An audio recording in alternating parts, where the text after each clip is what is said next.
오늘 함께 읽으신 본문의 말씀을 가지고 그리스도의 평강이 너희 마음을 주장하게 하라는 제목으로 여러분과 함께 말씀의 은혜를 나누기 원합니다. 여러분, 그 일과 삶의 균형이라는 말을 아마 들어보신 적이 있을 겁니다. 영어로는요, work and life 밸런스라고 하는데요. 이것을 이제 줄여서 이제 워라벨이라고 합니다. 워라벨. 워라벨이라는 말은요, 원래 그 1970년대에 그 영국의 그 여성 노동 운동에서 처음 등장했습니다. 1970년대에 영국의 여성들이 산업의 현장에 뛰어들면서 이 이제 단어가 유행이 됐는데요. 여성들이 직장 일과 가정 일을 모두 감당하려면은 정부와 기업의 출산 휴가나 육아 휴직과 같은 그 모성 보호 관련 휴식 제도랍니다. 이게 어려운 말로 모성 보호 관련 휴식 제도를 이렇게 강화시켜줘서 일과 삶의 균형이 좀 있어야 된다. 이렇게 해서 이 말이 탄생을 했다고 해요. 그리고 시간이 지나면서요, 이 워라벨은 성별이나 결혼의 여부와 관계없이 모든 노동자의 그 직장 생활과 가정 생활, 그 두 가지 다를 지키기 위해서 근무 시간을 최적화하고 일을 효율적으로 만들고 이런 노력들을 이제 기울이는 것으로 이렇게 나타났다고 합니다. 그리고 이제 2000년대에 들어와서는요, 이제 일과 그 삶의 균형이 중요하다고, 사회적으로 중요하다고 여겨져서 그것이 사회 법으로 만들어집니다. 우리나라도요, 2018년도에 근로시간을 52시간으로 단계적으로 이제 축소 제한하는 법이 만들어졌습니다. 그래서 지금의 그 워라벨의 의미는요, 직장에서 너무 많은 시간 동안 있지 않고 시간을 제한하지만 효율적으로 일을 하고 나머지 시간은 개인이나 가정에 좀 더 시간을 이렇게 투자할 수 있도록 하는 것이 이제 일과 삶의 균형을 이룬다는 의미로 사용되고 있습니다. 현재는요, 그 우리나라 사람들 10명 중에서 7명이 나는 연봉보다는 워라밸을 원한다. 그렇게 이제 얘기를 하고요. 뭐 우리가 얼마 전에도 그 연세대학병원의 간호사분들이 나는 그 연봉을 조금 낮추더라도 일주일에 한 번 더 하루를 더 쉬는 것을 원한다. 그것이 대다수의 의견이라서 이렇게 받아들여져서 또 그렇게 이제 워라밸을 이렇게 시행하고 있다는 이야기도 뉴스도 있었죠. 그런데 이제 현실적으로 그 워라밸에 가까운 삶을 살고 있냐는 질문에는 몇 퍼센트가 그렇다고 대답을 했냐면요, 9.5%만 나는 워라밸에 가까운 삶을 살고 있다고 이야기했대요. 그러니까 아무리 막 법으로 제도화되고 해도 내가 워라밸, 일과 삶이 균형을 이루고 살고 있다고 생각하는 사람은 우리나라 전체 직장 인구의 10%도 채 안 되는 거죠. 그 말은 어떻게 보면 우리의 삶이 여전히 어딘가 균형이 맞지 않고 힘들고 굉장히 우리 마음을 힘들게 하는 여러 가지 많은 것들이 있다는 것을 알게 하는 것이 되겠죠. 그러면 사람들이 워라밸을 추구하는 이유는 무엇일까요? 이것이 뭐 그 옛날에 영국에서 여성 그 노동자들에 의해서 탄생된 그 단어긴 하지만은 이것이 발전되어서 오늘날의 의미가 만들어졌는데, 이 워라밸을 추구하는 이유가 무엇일까요? 저는 이것을 생각하면서 여기에는 철학적인 질문이 있다고 생각합니다. 일만 하는 것이 아니라 일을 떠나서 자신의 삶의 의미를 발견하는 시간이 필요하다는 것이죠. 그리고 그런 시간이 있어야만 다시 직장으로 돌아갔을 때 효율적으로 일을 할 수 있다는 것이 그 워라밸의 의미인 것 같습니다. 그러면 우리는 또 이런 질문을 할 수 있습니다.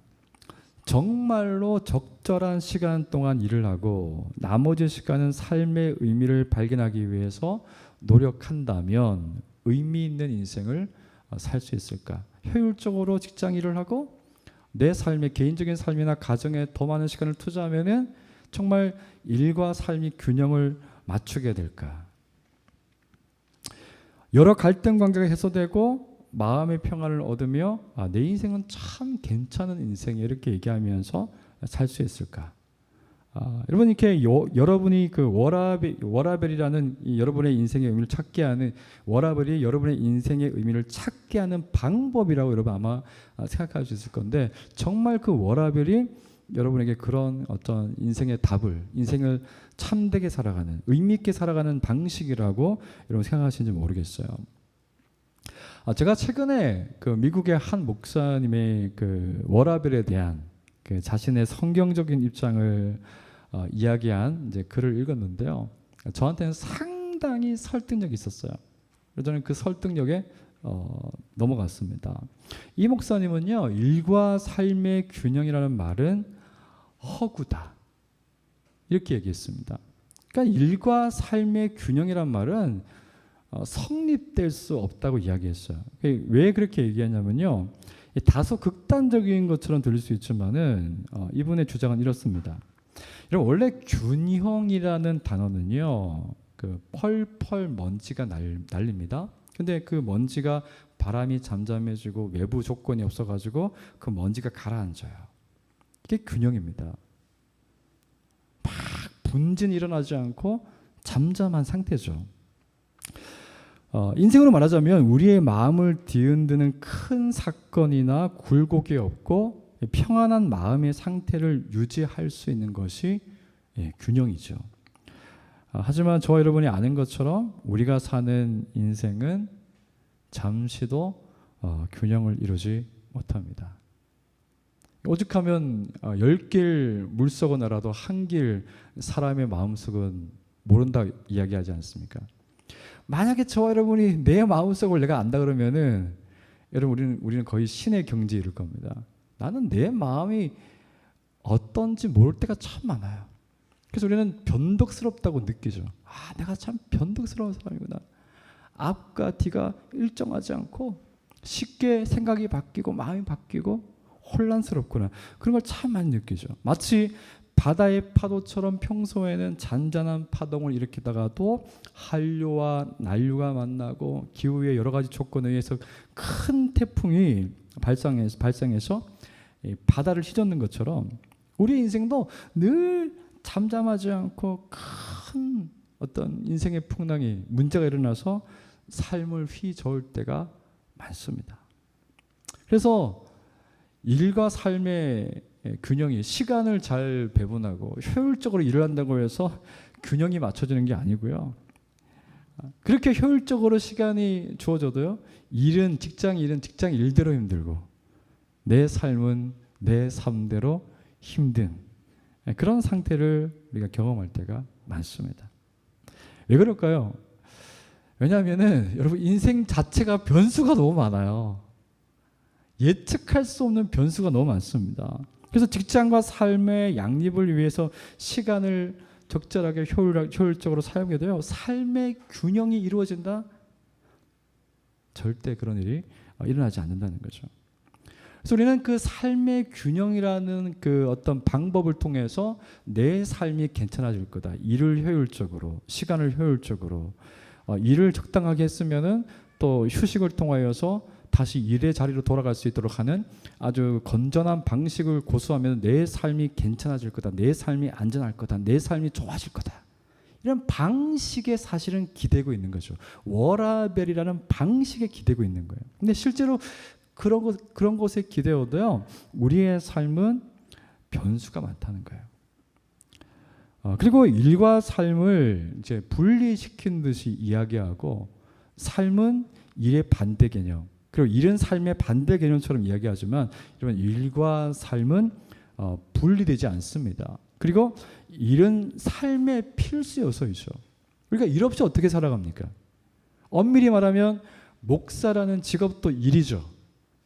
다 일인 것이죠. 일과 삶은 분리되지 않습니다. 그리고 그래서 일과 삶의 균형이라는 말은 처음부터 허구라고 이분이 이제 주장을 한 거죠.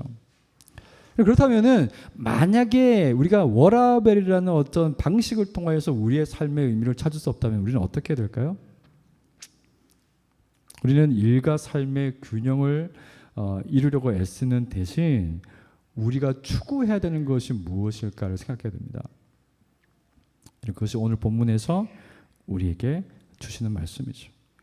우리 마음 중심에 무엇을 둘 것인가가 중요하다고 오늘 성경은 우리에게 말씀합니다. 방식이 아니라 우리 마음에 무엇을 둘 것인가, 우리 마음에 누가 있는가, 우리 마음에서 일어나고 있는 일이 무엇인지를 들여다보는 게 중요하지 방식이 우리를 바꿀 수 없다는 겁니다.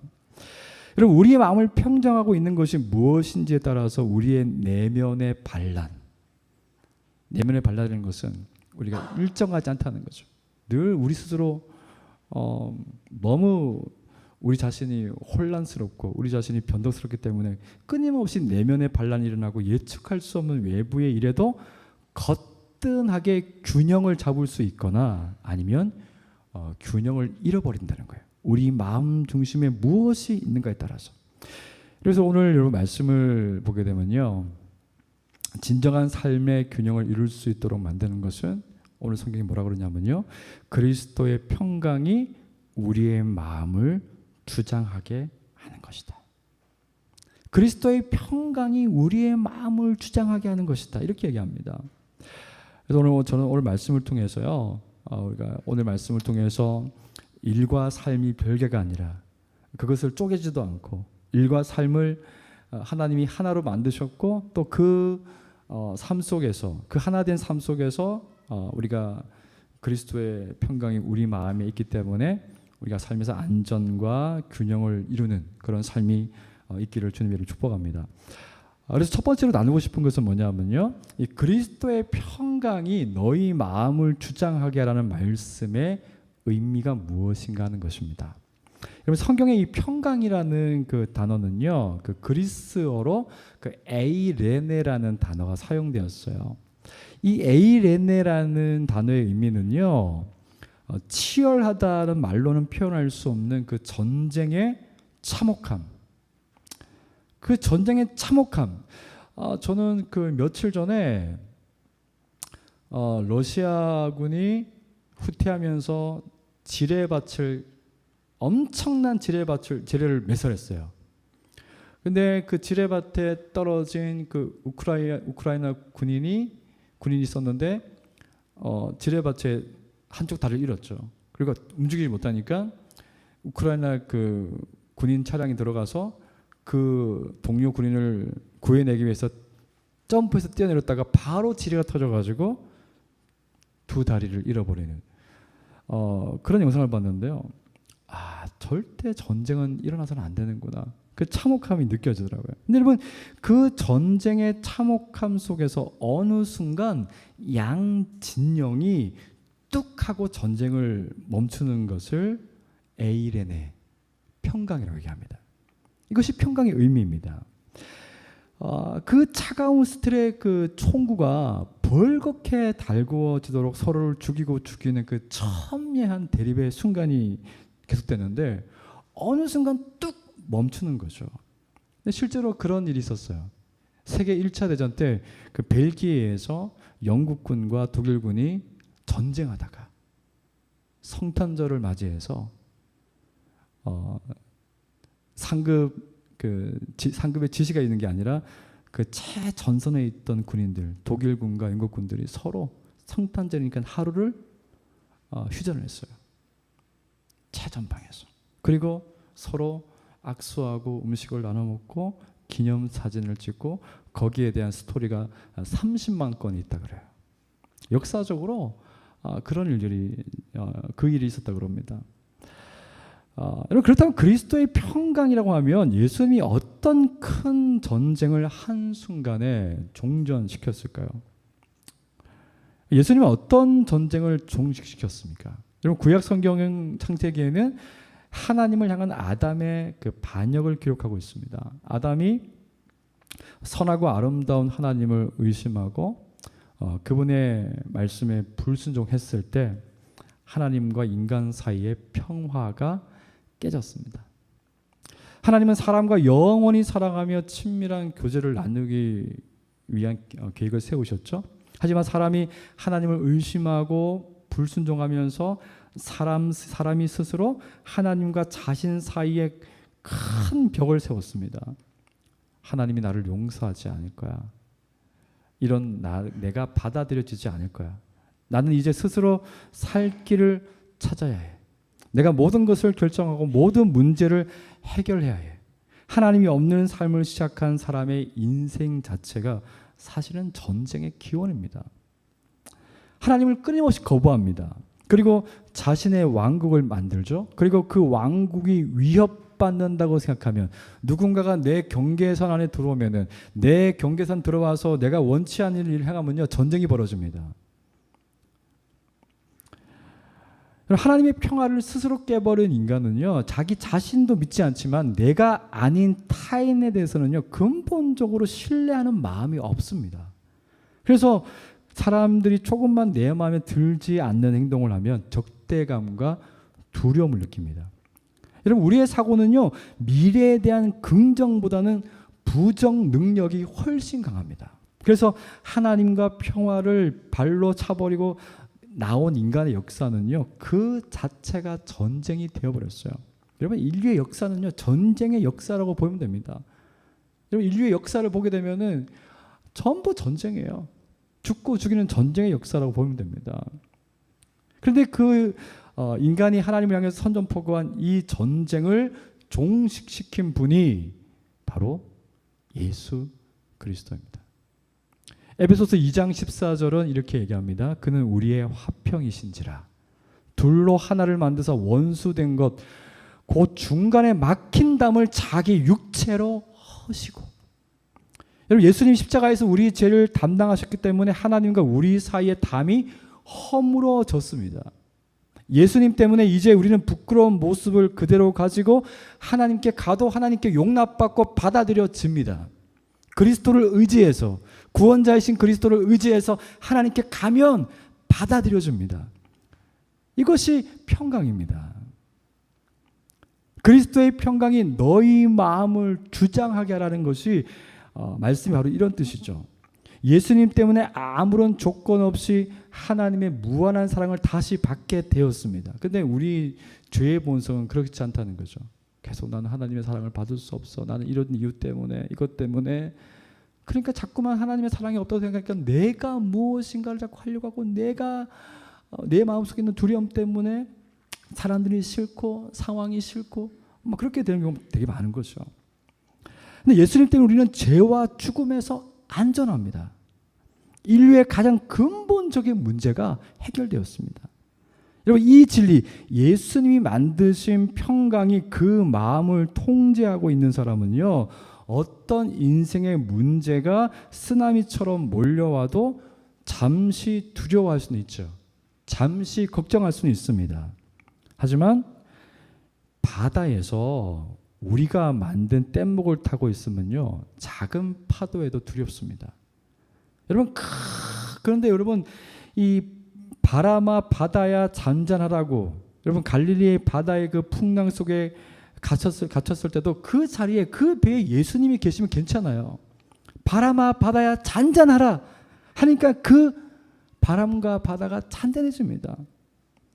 여러분, 노아의 방주를 타고 있으면요, 40일 밤낮으로 비가 내려도 그 폭우에도 괜찮습니다. 살아남습니다. 여러분, 주님께서 나무에 달려 우리의 죄값을 지불하셨다는 것은 하나님과 우리 사이에 에이레네가 이루어졌다는 거예요. 평강이 세워졌다는 것입니다. 여러분, 왜 그러냐면요, 그래서 우리는 안전하다고 믿을 수가 있어요. 왜냐하면 하나님을 이길 수 있는 인생의 가변성이 없기 때문이에요. 우리 스스로 그렇게 변덕스러워도, 우리 외부에서 그렇게 많은 풍랑이 일어도 하나님을 이길 수 있는 인생의 가변성이 없어요. 우리도 하나님을 이기지 못하고 인생의 어떤 외부의 것들도 하나님을 이길 수가 없어요. 그러니까 우리는 안전한 거죠. 그래서 예수님의 평강이 믿는 사람들의 마음과 생각을 붙들면 그 평강이 나와 가정과 공동체를 인생의 어떤 문제 앞에서도 견고하게 만든다는 거죠. 그리고 그 평강이 우리 마음을 통제하면, 그리스도가 우리 마음에 계시면, 인격적으로 그분 안에 우리가 있으면은 모든 상황에서 감사할 수 있다는 거예요. 그래서 주님을 모신 것과 감사는 비례합니다. 그분이 우리 내면에서 깊어질수록, 그분과의 인격적인 교제가 깊어질수록 감사가 더 많아져요. 큰 문제가 생기면 그 큰 문제를 통제하시고 자신의 사랑을 나타내실 하나님을 더 기대하게 되는 거죠. 그리스도의 평강이 그 마음을 주장하는 사람들은, 이것이 첫 번째 성경이 우리에게 이야기하는 그리스도의 평강에 대한 이야기입니다. 그렇다면 두 번째로 이 예수님의 평강을 누리기 위해서 우리가 해야 할 일은 무엇일까요? 오늘 16절 말씀에 보시면요, 그리스도의 말씀이 너희 속에 풍성히 거하게 하라, 이렇게 얘기합니다. 그리스도의 말씀이 너희 속에 풍성히 거하게 하라. 우리가 예수님의 평강을 누리는 방법은 예수님이 우리를 위해서 하신 일과 그분의 말씀을 풍성하게 보는 것입니다. 우리는 한 분야에서 전문적인 지식을 가진 사람을 박사라고 그러지 않습니까? 근데 박사가 영어로 뭔지 아세요? 닥터입니다. 의사도 닥터고 박사도 닥터고, 그래서 박사학위 있는 분들 앞에 그 닥터가 붙는다 그래요. 닥터는 가르치고 지시하는 전문가를 말합니다. 한 분야에서 충분한 전문 지식이 있기 때문에 그렇지 않는 사람들을 가르치고 필요한 지시를 내릴 수 있는 특권을 가지게 된 거죠. 마찬가지로 우리가 말씀을 통해서 예수님이 우리를 위해서 하신 일과 말씀의 박사가 되면요, 우리의 삶이 바뀐다는 거죠. 주님께서 우리에게 하신 그 일을 통해서 충분히 그것을 알게 되면은, 그것을 충분히 신뢰하게 된다면은, 그 주님의 평강이 우리의 마음속을 지배하게 되면은, 우리의 마음이 그 평강으로 지배가 되게 되면은 우리의 삶도 그 예수님의 평강의 통제 아래에 있게 된다는 겁니다. 그래서 우리는 말씀을 아는 것이, 그분을 아는 것이 우리에게 너무 필요하다는 거예요. 그래서 말씀을 알고 말씀의 박사가 되는 것은요, 목회자의 일로 구분될 수 없다는 거예요. 목회자의 말씀으로만 내가 만족하겠다 할 수 없다는 거예요. 목회자의 일로 구분시킬 수 없다는 겁니다. 여러분이 인생을 살면서 먹고 살기 위한 한 분야의 전문 지식과 학위를 가지고 있는 것처럼 예수님의 평강이 여러분의 마음과 삶을 통제하기 위해서는요, 예수님에 대한 학위가 필요합니다.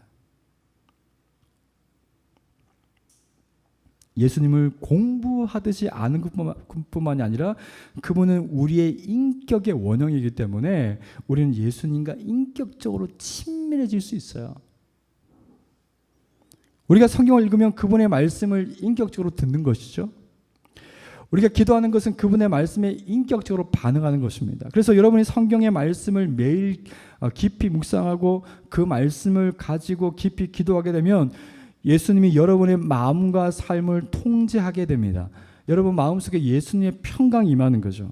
그러면 여러분의 삶은 예수님의 평강이 가득해서 여러분의 삶에 진정한 워라벨이 만들어지는 거예요.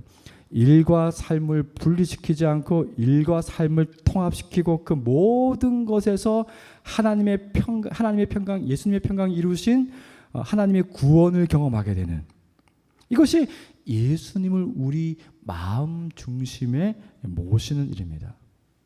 그래서 성경은요, 모든 지혜로 피차 가르치며 건면해라. 피차 가르치고 건면해라. 이렇게 얘기합니다. 그리고 삶의 문제라고 인식하는 일들이 나타날 때마다 두려운 마음이 아니라 예수님의 말씀에 순종함으로 주님이 내 삶에 가져다 줄 평강을 기대하며 세상은 모르지만 나는 알기 때문에 마음으로부터 우러나는 그 진정한 감사와 찬양을 드릴 수 있다는 겁니다. 어떤 목사님이 있었는데요. 그 목사님 교회에 그 목사님 교회로 가는 길목에 큰 도박장이 생겼대요. 도박장 생겨가지고 그 교회 교인들이 너무 좀 불편하고 또 보기도 그러니까 막 기도를 했대요. 그 도박장 좀 이렇게 옮겨지게 달라고. 근데 결국 그 도박장이 망했대요. 그래서 그 사실을 들은 그 도박장 주인이 교회를 고소를 했대요. 근데 그 교회 그 대응해야 되는 그 대응팀이 우리 때문에 일어난 일이 아니라고 그랬대요. 그래서 그분이 그 도박장 주인이 뭐라 했냐면 어떻게 당신들이 나보다 믿음이 없습니까? 이렇게 얘기했대요. 여러분 우리가 예수님을 믿는다는 것은요. 예수님을 지식적으로 아는 것과 그분을 믿고 그분의 구원을 소망하는 것은 완전히 별개의 일, 다른 일이라는 거예요. 우리는 어떻게 보면은 예수님을 지식적으로 알 때는 그냥 그분을 머릿속에 담아두고 우리의 삶에서는 여전히 내가 원하는 방식대로 내가 생각하는 방식으로 내가 살아온 방식을 고수하는 거죠. 그러니까 늘 삶에서 그리스도의 평강이 없다는 거예요. 그런데 그 예수 그리스도를 인격적으로 내 마음에 모신다는 것은요, 내 삶 속에서 그분의 말씀이 이루어지고 그분의 말씀대로 순종한다는 거예요. 그리고 그거 말씀대로 살았을 때 기대하고 그리고 하나님께서 기대했던 그 응답을 내 삶에 보여주는 거죠. 그러면 내 삶 자체가 그리스도의 평강으로 채워지게 된다는 것입니다. 마지막 세 번째로 예수님의 평강이 우리 마음을 통제하도록 하기 위해서 우리가 구체적으로 해야 될 일 한번 생각해 보겠습니다. 여러분 17절의 말씀을 보면요, 또 무엇을 하든지 말에나 일에나 다 주 예수의 이름으로 하라 이렇게 얘기합니다. 무엇을 하든지 말에나 일에나 다 예수의 이름으로 하라. 여러분은 하루를 어떻게 시작하십니까? 예수님은 하나님과 우리 사이의 평화를 만드신 분이고 또 예수님은 하나님과 우리가 어떻게 관계를 맺어가야 되는지에 대해서 굉장히 좋은 모범을 보여주셨죠. 아무리 새벽같이 일을 하셨어도 항상 하나님과 하나님께 나가서 하루를 시작하고 그 성경의 새벽 미명에 예수님께서 기도하셨다는 하나님께 나가서 기도하셨다는 말씀이 자주 나오죠. 예수님은 우리의 삶의 근원이 되십니다. 우리는 그분이 주신 평강 위에서 세워져 있을 때 하나님과의 평화를 누리고 우리의 삶이 워라벨을 경험할 수 있죠. 그래서 우리는 삶에서 매 순간 매일 일어나자마자 세상 뉴스로 마음의 혼란과 분노를 채우지 말고 예수님이 우리를 위해서 하신 일과 그분의 말씀을 우리에게 선포해야 합니다. 우리는 매일 복음이 필요한 사람이라는 것을 인식해야 됩니다. 그건 매일 아침 눈을 뜨는 순간에 예수 그리스도의 하신 일과 그분의 말씀을 우리 자신에게 선포해야 됩니다. 그것이 우리의 삶의 진정한 그리스도의 평강을 통해서 워라벨을 만드는 일이라는 거죠. 요즘 여러분의 관심사는 무엇입니까? 제가 개척 3년을 하면서 저와 아내가 내린 결론이 있습니다. 목회의 본질은 주님을 바라보고 주님을 배우고 주님을 확신하는 것이다. 어떤 방법을 잘 선택하면 그것이 우리의 목회에 도움이 될 것이라고 착각했습니다. 하지만 3년을 지나면서 배운 것은요, 개인의 신앙과 목회 그리고 교회가 주님의 것이라면은 주님이 통제하신다는 거예요. 주님이 다스린다는 거예요. 그분께 맡기면 그분이 만들어 간다는 거예요. 이런 확신이 우리 개인이나 우리 공동체나 목회나 그 어떤 것이 없으면요, 우리는 늘 방법을 찾게 됩니다.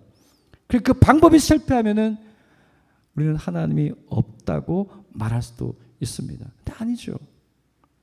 우리는 방법이 아니라 그분께, 인격적인 그분께, 유일하신 하나님인 그분께 우리를 맡기는 것이 필요합니다. 적어도 한 번은 맡겨봐야 돼요. 적어도 한 번은 그분께 내 삶을 드려봐야 되는 거죠. 주님이 마음껏 우리의 삶과 목회와 공동체 가운데 일하시는 것을 보기를 원한다면요, 주님을 알고 주님께 우리의 삶의 주도권을 더 많이 내어드려야 됩니다.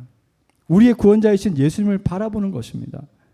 물론 그 세속을 향한 문화적 접근들이 무시되어서는 안 됩니다.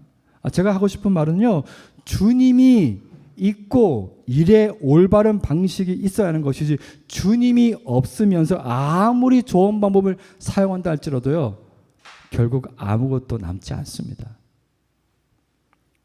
제가 어떻게 보면 그 개척에서 제 안에 남은 큰 교훈 중에 하나입니다.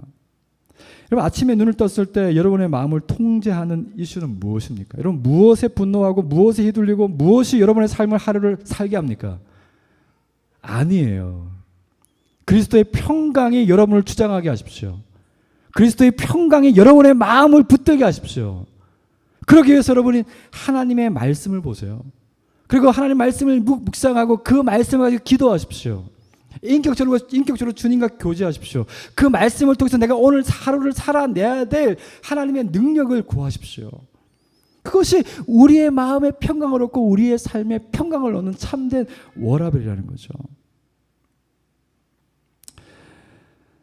여러분, 이런 것들이 왜 그렇게 중요할까요? 여러분, 예레미야 애가는 남유다의 멸망을 슬퍼하는 탄식의 노래입니다. 그런데 예레미야 애가 3장 20절에서 23절의 말씀을 보면 이런 말씀이 나옵니다. 내 마음이 그것을 기억하고 내가 낙심되오나. 그것은 무엇입니까? 남유다가 비참하게 바빌론의 군인들에게 짓밟히고 만삭된 여자가 배가 갈리고 처참한 광경을 보면서 포로로 잡힌 걸 보게 되는 거죠. 그것을 기억하니까 내가 낙심이 돼요. 근데 이것을 내가 내 마음에 담아두었더니 이것이 오히려 나의 소망이 되었다고 얘기합니다. 그 상황에서 예레미야가 발견한 소망은 무엇입니까? 22절에 여호와의 인자와 긍휼이 무궁하심으로 우리가 진멸되지 아니합니다. 원래 우리가 한 걸 보니까 다 죽어도 다 진멸돼도 아무런 할 말이 없는데, 여호와의 인자와 긍휼이 무궁하시기 때문에 다 진멸되지 않고 이 정도라는 거예요. 그리고 거기에서 더 나가서 예레미야 이렇게 얘기합니다. 이것들이 아침마다 새로우니, 여호와의 인자와 긍휼이 아침마다 새로우니 주의 성실하심이 큽니다. 그러니까 예레미야는 그 하나님의 인자와 긍휼함이 크다는 것을 알기 때문에 진멸되지 않았고, 우리가 진멸되지 않았기 때문에 회복할 것을 기대할 수 있는 거죠. 실제로 하나님은 70년 뒤에 너희가 바벨론에서 돌아올 것이라는 회복을 약속하시죠. 그래서 아침마다 우리가 하나님의 말씀을 기억하고 그 말씀에 기대어서 우리의 삶을 살게 되면요, 우리의 삶이 하나님을 통한 소망으로 채워진다는 것입니다. 그것이 진정한 워라벨이라는 거죠.